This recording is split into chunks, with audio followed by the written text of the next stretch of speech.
Բարև սիրելի բարեկամներ, դուք դիտում եք Ամեգլուսի Պոստսկրիպտում հաղորդաշարը եւ այսօր իմ զրուցակիցն է ազգային ժողովի պատգամավոր Լուսավոր Հայաստան կուսակցության նախագահ Էդմոն Մարոկյանը, շնորհակալ եմ։ Խոսենք սկզբից Վանաձորի ընտրությունների մասին, գիտեք ինչու, որովհետեւ այնուամենայնիվ սպասվում են խորհրդարանական ընտրությունները եւ գուցե մարդկանց մոտ նաեւ ինչ որ տպավորություն ստեղծվի կամ միտք ստեղծվի, որ դրանք ինչ որտեղ մոդել էին նաև խորհրդարանական ընտրությունները։ Նախ ինչպես ձեզ հաջողվեց առանց փողի, հա, փող չունենալով այն փողերը, որոնք ունեին մնացած կուսակցությունները, այնուամենայնիվ հարաբերական հաջողություն ունենալ այդ քաղաքում։ Ես կարծում եմ, որ ամեն քաղաքում էլ դա հնարավոր է անել, եթե համակարգված աշխատանք տարվի եւ կարողանանք այնպիսի թիմ ձևավորել, որը եթե չասեմ 100%-ով, այլ գոնե 70-60%-ով հակակշիռ լինի տեղի հանրապետական համակարգին։ Չեմ ասում թիմին, որովհետև այդտեղ թիմային աշխատանք չէ, այլ համակարգ է, այսինքն դրա մեջ մտնում են հանրային ծառայություններ մատուցող ընկերությունների աշխատողներ, մի խոսքով, մենք գիտենք ադմինիստրատիվ ռեսուրս, ինչ որ դրա տակ հասկանում ենք ամբողջությամբ։ Եվ ես պետք է ասեմ, որ մեզ հաջողվել էր եւ մինչեւ այժմ էլ դա կա, այնպիսի թիմ ձևավորել, ավականու ցուցակով առաջադրել, որ ըստ էության կարողանում էր հակակշռել հանրապետականին։ Ինչպես նշեցիք, ոչ փողով, հա, բայց իրենց հեղինակությամբ, անցած ճանապարհով, հարգարժան մարդիկ այդ քաղաքում, որոնք որ որևէ բանից չեն վախենում, իշխանական ճնշումներ նկատի ունեն, եւ կաշկանդված չէին, այսինքն եթե պետական մարմինների աշխատողներ դուք վերցնեք կամ խոցելի գործարարներ, նրանք կաշկանդվածություն ունեն եւ ինչ որ մի պահի խնդիր են ունենալու։ Մեզ հաջողվեց դա անել եւ դրան գումարվեց նաեւ մեր գրասենյակի, իմ պատգամավորական գրասենյակի Վանաձորյան թիմի 4 տարվա աշխատանքը, որը որ Վանաձոր պարլամենտ Վանաձոր, այսինքն այն ինչ որ հետադարձ կապ ենք մենք ասում, հա, իրականացվել էր, այսինքն 4 տարի գործում է եւ այսօր էլ գործում է իմ պատգամավորական գրասենյակը, մարդիկ աշխատում են գրասենյակի հետ, շփում կա եւ ես քաղաքացիներին անդադ ընդունում եմ եւ տեսնում են թե ինչ ոճով է այդ թիմը աշխատում։ Հետագայում այդ թիմը դառնում է Լուսավոր Հայաստան կուսակցության, հա, կորիզներից մեկը մարզային մասշտաբում եւ ձևավորվում է մարզային խորհուրդ, Լոռու մարզային խորհուրդ։ Եվ մարդիկ տեսնում են, եթե ասում են, այս մարդիկ պարլամենտական process-ի տրամաբանության մեջ պատգամավորի որպես գրասենյակ, այս ձևով են աշխատել, որ ընտրվեն տեղական ինքնակառավարման մարմնում, ելի այդ ձևով կաշխատեն, այսինքն քաղաքացիների հետ շփումներում արժանապատիվ հարգալից վերաբերմունք, ամեն բան անել քաղաքացու շահը առաջին տեղում պահել, պաշտպանել նրանց շահերը, ներկայացնել պետական կառավարման, տեղական ինքնակառավարման մարմիններում, անգամ մեր լիազորություններից դուրս հարցերում էլ փորձել կամուրջ լինել այդ մարմինների հետ, այդ խնդիրը բարձրացնել։ Դրա գնահատականն ենք ստացել կարծում եմ։ Դուք ասում եք կան ուրեմն քաղաքացիներ, կա մի թիմ, որը կախում չունի իշխանություններից, հա, այդքան շատ քաղաքացիներ ունենք, այսինքն նրանց ոչ եղբայրները, ոչ բարեկամները, ոչ հայրերը, ոչ մայրերը, որևէ ոչ ուսուցիչ են, ոչ բժիշկ են, ոչ, չգիտեմ, քաղաքապետարանի աշխատող են, որ նրանք կարող են այդքան անկաշկան լինել։ Ուրեմն, եթե նայենք 7 սերնդի տեսանկյունից, այն ինչ որ բարեկամական, ապա այո, կլինեն փոքր քաղաքներ են, փոքր համայնքներ են։ Եվ նաև պետք է ասեմ, որ դեպքեր են եղել, որ ճնշումներ են եղել, եթե հիշում եք Facebook-ում լայք անելու համար քաղաքապետարանից մարդ է աշխատանքից ազատվել, այսինքն ամեն ինչ այդպես տենց շատ հանգիստ են կարակը կտրելու նման չի անցել։ Բավականին բուրըն պայքար է եղել, ճնշումներ, ամեն ինչ։ Բայց ես կարծում եմ, որ այո, կարելի է գտնել մարդկանց, թեկուզ փոքր թիմ, որոնք ազդեցություն ունեն յուրաքանչյուր տարածքում եւ այդ ազդեցությունով հանդերձ որևէ կերպ կաշկանդված չեն։ Կարող է ինչ-որ էլիթեր գտնեն, որ այսենց կարող է ազդեն իրանց վրա, բայց մարդիկ երբ որ իրենց տեղերում կանգնում են ամուր ու ասում են մենք մեր տեսակետի, մեր գաղափարի համար ենք կանգնում, մեր երկրի, մեր երեխաների ապագայի համար ենք կանգնում, մեր մյուսներն էլ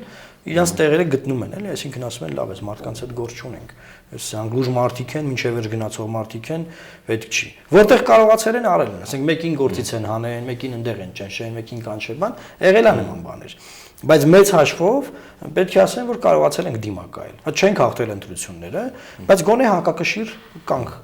տվյալ համակարգում։ Հիմա դուք ընտրել եք բոյկոտի ձևը, որպիսի այդ ռենեգատներին ուրեմն բացահայտեք, հա, այդ մարդկանց, որոնք այնուամենայնիվ լինելով ընդդիմադիր կուսակցության անդամ քվեարկել են Մամիկոն Ասլանյանի ուրեմն օգտին։ Հիմա այդ մարտավարությունը օգուտ բերեց, այսինքն բացահայտեցիք թե չէ։ Տեսեք, չնայած ես Երևանում նստած գիտեմ ովքեր են։ Դուք հաստատ վանաձորցի լինելով նույնպես գիտեք։ Մենք էլ գիտենք։ Այո։ Տեսեք, խնդիրը ինչու՞մն է։ Մենք ցանկանում ենք մաքուր աշխատանք։ Ինչ է սա նշանակում։ Ավականու թիմը առաջին օրից սկսված ասում էր եւ պնդում էր, այսինքն մեր ազդեցությունը այդտեղ շատ քիչ է, նկատում եմ Երևանից կուսակցական ազդեցություն, հա։ Մարդիկ ասում են, եղբայր, մենք ուզում ենք հասկանանք ու մեծ գործ ունենք։ Մենք ուզում ենք իմանանք, որ այս թիմում, այս կողմում նստած մարդիկ իշխանությունն են, այս կողմում ընդդիմությունն են։ Մենք ուզում ենք դա ֆիքսենք ու աշխատենք, որովհետեւ սա է մոտեցումը եղել առաջնային եւ դա ֆիքսելու համար երկու տարբերակ կար։ Կամ այդ մարդիկ իրենց կամքով, եթե իրենց կամքով են տարել, էլի, դա շատ կարևոր հարց։ Հայտարարում էին, ասում էին, այո, մենք ենք ընտրել, չգիտեմ, այս պատճառներով, հա։ Ինչը չեն արել։ Եվ երկրորդ տարբերակը, որ ասում են սխալվել ենք, հա, բայց մենք պահում ենք կուսակցական այն մեր նախկին պայմանավորվածությունները։ Դա չէ անում։ Հիմա այդ անում են, որովհետև տեսեք, բոյկոտի պայմաններում որևէ մեկը չի գնում այդ նիստերին։ Քվորումը չի ապահովում։ Եվ քվորում չապահովելը բերում է նրան, որ երկու տարբերակ ունի իշխանությունները։ Կամ Մամիկոն Ասլանյանը, քաղաքապետը, որը որ այդ մանդատագողության արդյունքում ընտրվել է, հրաժարական է տալիս, եւ ավականին իր կազմից էր ընտրում քաղաքապետին, կամ այնքան ձգում է, որ կառավարությունը կրճատում է ավականու ժամկետը, ինչպես օրենքն է ասում, եւ նոր ընտրությունները նշանակվում Վանաձորում, որովհետեւ այդ ճգնաժամի պայմաններում հնարավոր բյուջե պիտի հաստատվի։ Հնարավոր չէ աշխատել։ Քաղաքի բյուջեն, եթե հիմա մինչև դեկտեմբեր նիստ չլինի, այսինքն մինչև հունվար, հա, natuurort տարվա բյուջեի համամասնությամբ պետք է փորձեն աշխատել, դեռևս կտեսնենք թե դա ինչպես է տեղի ունենալու, մնացած մասով ըստ էության քաղաքապետն ասում է, որ ես որևէ խնդիր չունեմ, Պարզ անդիմադիր խմբակցությունները խնդիր չունեն եւ այդպես մեծ հաշվով ոչ թե ինչպես ՀՀԿ-ն է ասում պլենեք վերցրել քաղաքը, բան, այլ հենց ՀՀԿ-ն գերի է վերցրել մի ամբողջ քաղաք իր այդ ոնց ասեմ, ես ինչ որ դարի մոտեցումն կամակորության այսինքն տեսեք, ախր շատ կարևոր սկզբունք կա։ Սահմանադրական էս բարեփոխումների այս ամեն քննարկումների մեջ Երևանը, Գյումրին, Վանաձորը դրանք պարլամենտական մոդելի քաղաքներ են։ Ինչ է նշանակում, որ ուժը ունի մեծամասնություն կամ կոալիցիա, դաշինք, չգիտեմ ինչ։ Նա պետք է ունենա ղեկավար։ Հիմա տեսեք ինչ աբսուրդ է տեղի ունեցել։ Եթե Գյումրիի պարագայում Սամվել Բալասանյանը ունի 17 մանդատ, ինչ որ բոնուսներով, հա, Վանաձորում էլ չունեն իրանք։ Եվ Վանաձորում ունեն դաշնակցության հետ միասին 15 մանդատ, եւ այն մյուս կողմում կա 18 մանդատ։ Եվ այդ 18 մանդատով մարդիկ չեն գնում նիստերին։ Եվ իրենք չունեն մեծամասնություն, որ նիստ գումարեն։ Հետեւաբար տրամաբանությունը այն է, որ չպետք է ունենան նաեւ քաղաքապետ։ Պատկերացեք խորհրդարանական պետությունում խորհրդանում մեծամասնությունը փլուզվում է, վարչապետը հրաժարականատարից ընտրում են նոր վարչապետ։ Սա է համակարգը։ Հիմա ոնց է ընտրվել, ով ընտրեց, ոնց ճնշեցին, բան, թողնենք մի կողմ։ Չունես մեծամասնություն։ Հրաժարական դուր թող մարդիկ իրենց կազմից ընտրեն նոր քաղաքապետին, ամեն ինչ իր տեղը կընկնի։ Բայց չէ, ՀՀԿ-ն այդ զորբայական գծի մեջ, դա զորբայություն է դա, որ մենք եկել ենք այս կաբինետը գրավել ենք այս ձեով, բան, մենք sense մեր աշխատողներին արդեն նշանակել ենք։ Աշխատում ենք, ուզում ենք քաղաքը զարգացնել։ Ընդհանրապես ՀՀԿ եւ զարգացում, ես չեմ կարողանում մի հարթության վրա տեղադրել, բայց մենք զարգացմանը դեմ չենք, թող զարգացնեն, եթե կարող են։ Իմ նախորդ զրուցակիցներից մեկը ասել է, որ խորհրդարանական ընտրությունները, քանի որ իրական քաղաքական մրցակցություն չի կարող լինել ամեն ինչ ուրեմն իր տակ հավաքած ՀԿ-ի հետ, այսինքն եւ նյութական եւ վարչական բոլոր ռեսուրսները պետք է բոյկոտել եւ պետք է ակտիվ բոյկոտել, այսինքն դուրս գալ փողոց եւ ասել, որ մենք բոյկոտում ենք։ Ինչպես կվերաբերեք այդ նախագծին։ Գիտեք, ես վերջին 4 տարիներում եմ քաղաքականության մեջ, մինչև այդ ակտիվ իրավապաշտպան գործունեություն եմ ծավալել եւ էլի ուշադիր հետեւել եմ որպես ակտիվ քաղաքացի։ Այդ մոտեցումը անընդհատ եղել է, անգամ եղել է post factum։ Ընտրությունն ավարտվում է եւ այն ուժերը, որոնք որ դուրս են մնացել պարլամենտից, կոչ են անում անցած ուժերին վայր դնել մանդատներին։ Ինչպես կարելի է դրանց հետ գնալ նիստերին ման։ Ես գտնում եմ, որ այդ մոտեցումը դա ամենախայտառակ մոտեցումն է, դա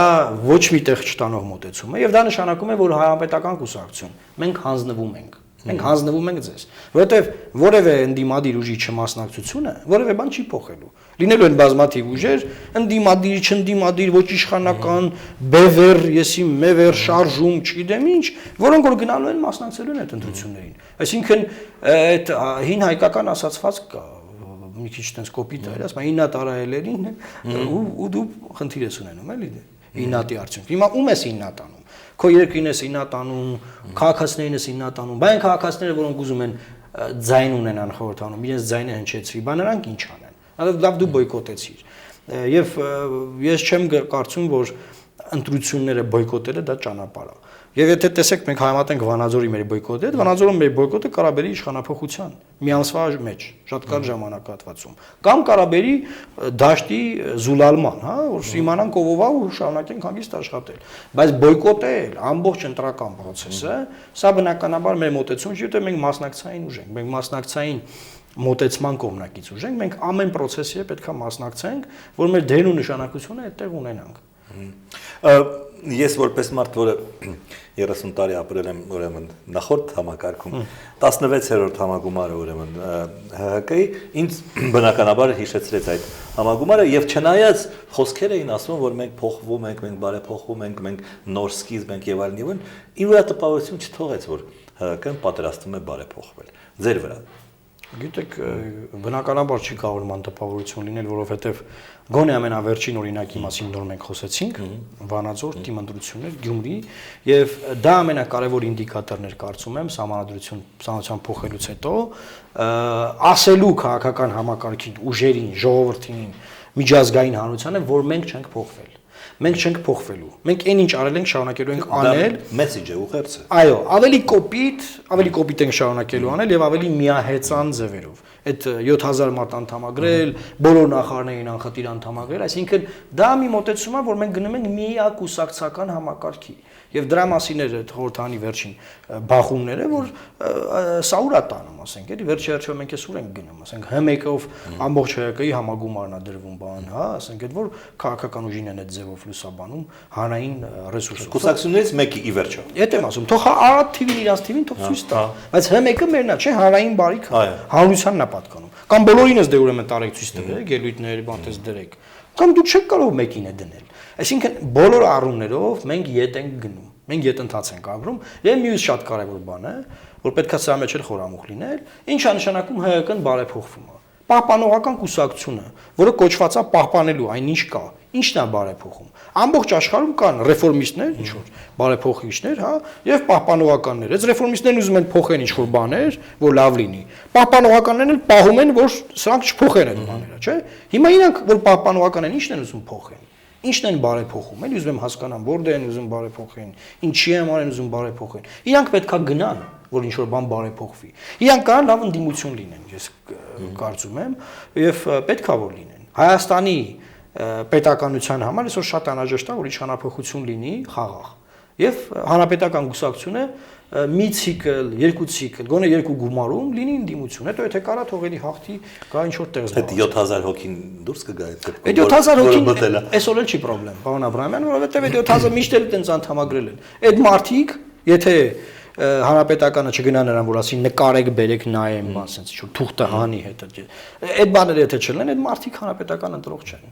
Վատ ապրող մարդ հանրապետական ընտրող չի։ Եվ այդ բոլոր մարդիկ վատ ապրողներ են, նրանք լավ չեն ապրում այս երկրում։ Եվ որևէ բան չեն տեսնում, զարգացում։ Հետեւաբար այդ թուղթը ու նկարով բան որ տվել են իրանց, դա որևէ բան չի փոխում։ Ինչի համար է այնուամենայնիվ այդ հանրապետականներն են հայտարարել, չէ՞, մենք չենք լրատվամիջոցներս չենք հայտարարել, որ 7000, այդ նրանք են հայտարարել, ինչու 7000 եւ ոչ թե 17 կամ 27։ Իրենք իրենց նվեր են արել եւ արդեն մամուլում էլ կա այդ տեղեկությունները եւ իրենք էլ չերքեցին նաեւ ասեցին, որ սա հանրային ծառայություններ մատուցող ընկերությունների աշխատողներ են, այդտեղ գազի աշխատողներ, չգիտեմ, կա ցանցեր, կապ չունի։ Այսինքն, բայց ինչ այդ մարդիկ բանը բոլորը հանրապետական են, բոլորը հանրապետական են ուզում ընտրել։ Ես վստահ եմ, որ ոչ։ Եթե նրանք շանս ունենան ընտրել արդարացի ընթացակարգով, նրանք հանրապետականը չեն ընտրել։ Ես հանրապետականին էլ այդ հարցը տվեցի, եթե գազի կամ լույսի աշխատողը հանրապետական է եւ նա մտնում է իմ քաղաքացու բաժանորդի հետ հարաբերությունների մեջ, նա կարող է իմ նիսյաները փակել, չգիտեմ, եւ այլն, որպիսի ընտրություններում հանրապետականը առաջ գնա։ ինչու ոչ, այսինքն եթե լինի նման հրահանգ, հա, ոչ թե շարքային զուտ այդ գազի լույսի աշխատողը, այլ ավելի ղեկավար պաշտոններ զբաղեցնող մարդիկ իրենց վրա վերցնում են պատասխանատվություն, յուրաքանչյուրը իր թաղամասում կամ այն տարածքում, որի պատասխանատուն է ինքը, եւ ասում է, այս թաղամասից այսքան ձայն կբերեմ, բայց ո՞նց։ Գնալու ասի, ասենք այս ամսվա ձեր վարձերը ես կվճարեմ, չգիտեմ ինչ կանեմ։ Հիմա մարդիկ էլ որքանով որ բարեխիղճ կգտնվեն, մի դեպքում կասեն հա եղավ կգնան կընտրեն, մի դեպքում կասեն հա եղավ կգնան ուրիշին կընտրեն։ Դա էլ շատ կարևոր է, որ այդ ստուգելու մեխանիզմները չկարողանան կիրառել, հա, նոր դրական օրենսգրքի դրույթներն այնպես գործեն, որ չկարողանան այդ մոնիտորինգի մեխանիզմ ունենան, որովհետև փող բաժանելը մի բան է, փող բաժանելն ու ստուգելը մեկ այլ բան է։ Եթե փող բաժանել ուղղակի դա չաշխատող բան է, բայց փող բաժանել ու ստուգել դա աշխատող բան է։ Անդիմադիր դաշտի վերաբերյալ դուք Վանաձորում հաջողություն ունեցաք առանց շատ կոշտ եւ խարազանող անդիմադիր հրետորաբանության, այսինքն, չգիտեմ, կախել, քառատել, բոլորին վառել, բոլորին նստեցնել, այդպիսի բան չեք։ Այսինքն, կարծում եք արդյոք, որ այդ հրետորաբանությունը մնացել է 20-րդ դարում։ Չի մնացել, կարծում եմ այդ հրետորաբանությունը կրողներ դեռ ի հայտ կգան սպասվող պարլամենտական ընտրությունների քարոզարշավի ժամանակ, բայց գիտեք, տեսակի խնդիր կա, քաղաքական մշակույթի խնդիր կա։ Երբ որ մենք մտնում ենք քաղաքականություն, հայտարարում ենք նոր քաղաքական մշակույթի մասին, նաև դրա մասին էր խոսքը գնում։ Տեսեք, հիմա այնտեղ բոյկոտ է գնում, օրինակ կոնկրետ Վանաձորի օրինակով ասեմ, հա, բայց մեր ավականիները շատ հարգալից, շատ բան մոտեցումներ ունեն հանրապետականների եւ այնտեղի աշխատող մարդկանց կամ այդ քաղաքապետին հետ կապված, էլի գրավոր իրենց փաստաթղթաշրջանություն ունեն, տվյալներ են ստանում, փոխանակում, աշխատում է համակարգը, բայց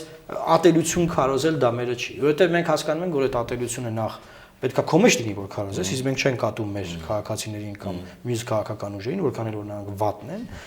եւ այդ ատելությունը վերջիվերջո ծնում է ինչ-որ բռնություններ, շենքերի գրավում, լավ բան չի լինում դրա արդյունքում, բայց ու երկիրը չի շահում։ Եթե ես իմանամ, որ ես այդ հրետորաբանությունը օգտագործեմ, եւ մեր երկիրը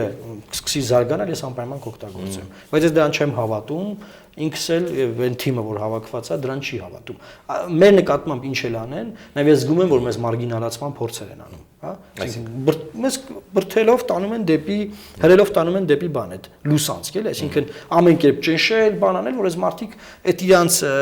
լուսավոր, հա, բանից զրկվեն, այդ պոտենցիալից, այդ պոզիտիվ պոտենցիալից։ Դա չի ստացվելու, ես ասում եմ, որ ինչ էլ անեն, ուզում եմ նստացնեն ինձ, ես որ դուրս գամ բանտից, էլի նույն ձևով շարունակելու եմ խոսել։ Հրետորաբանությունը չի Ես չեմ ատելու ոչ մեկին։ Ես շատ հանգիստ գնալու եմ մինչև այն պահը, որ իշխանափոխություն լինի եւ մենք մեր ծրագրերը կարողանանք իրագործել, որովհետեւ իմաստը որն է այդ ամբողջ քաղաքականության։ Ես կարող եմ հանգիստ գնամ իմ փաստաբանությունով զբաղվեմ, երեխաներից հետ ավելի շատ ժամանակ անցկացնեմ, կամ Ամերիկայից կարայի չգա, երբ որ սովորում էի, կամ Նյու Յորքում էի։ Այսինքն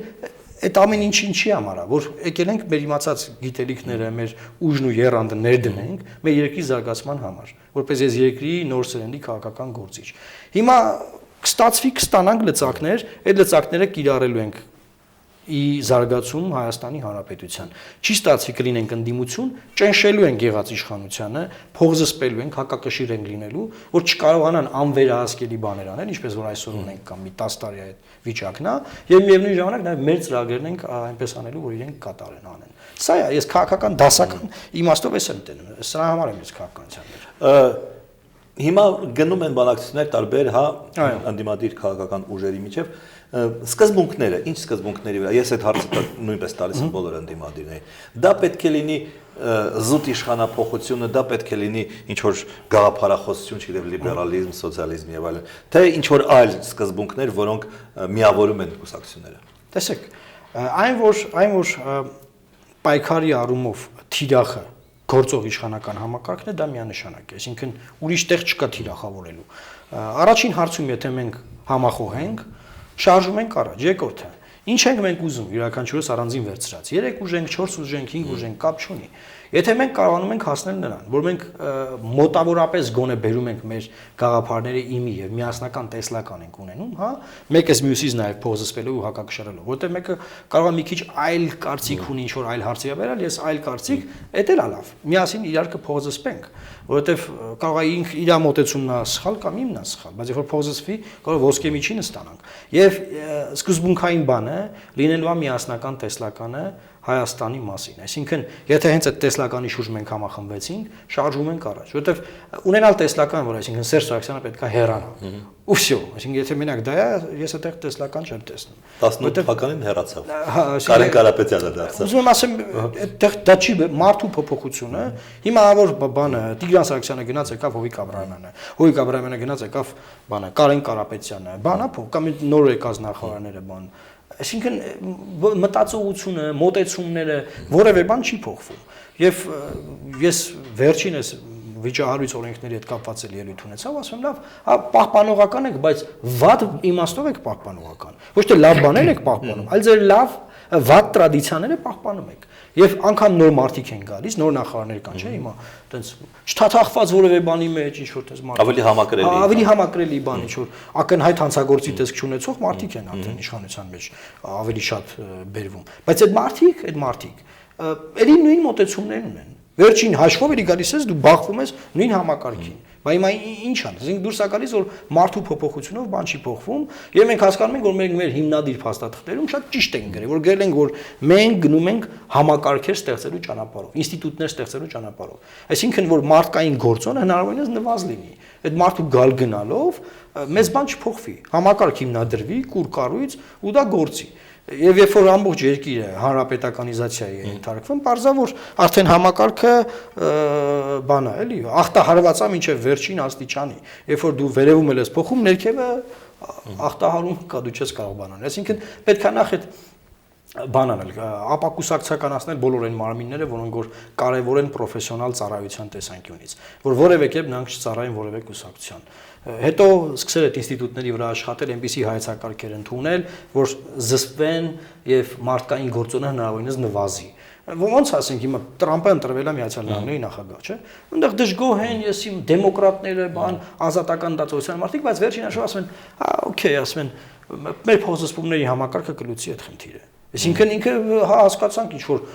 ծայրահեղ մոտեցումներ ունի տարբեր հարցերի վրա, բայց չի կարող ինքը չեն տա այդ ծայրահեղ մոտեցումները դրսևորի։ Վերջի վերջի այդ մարդուն ընտրվելուց հետո ու առաջ հարցազրույցներն են, լրիվ ուրիշ մարդ է։ Եթե նորից փոխվել է, ինքը հասկանում է, այդ ուրա անգել, ինչ կա այնտեղ, բան, Գերագույն դատարան կա, կոնգրես կա, սենատ կա, բան կա։ Էսա մեր մոտեցումն է։ Նաև մամուլ եւ հասարակություն։ Նաև մամուլ եւ Շնորհակալություն հետաքրքիր զրույցի համար։ Սիրելի բարեկամներ, ես զրուցում էի ազգային ժողովի պատգամավոր Լուսավոր Հայաստան կուսակցության նախագահ Էդմոն Նարոկյանի հետ։ Մենք կհանդիպենք ուրբաթ օրը, ստեսություն։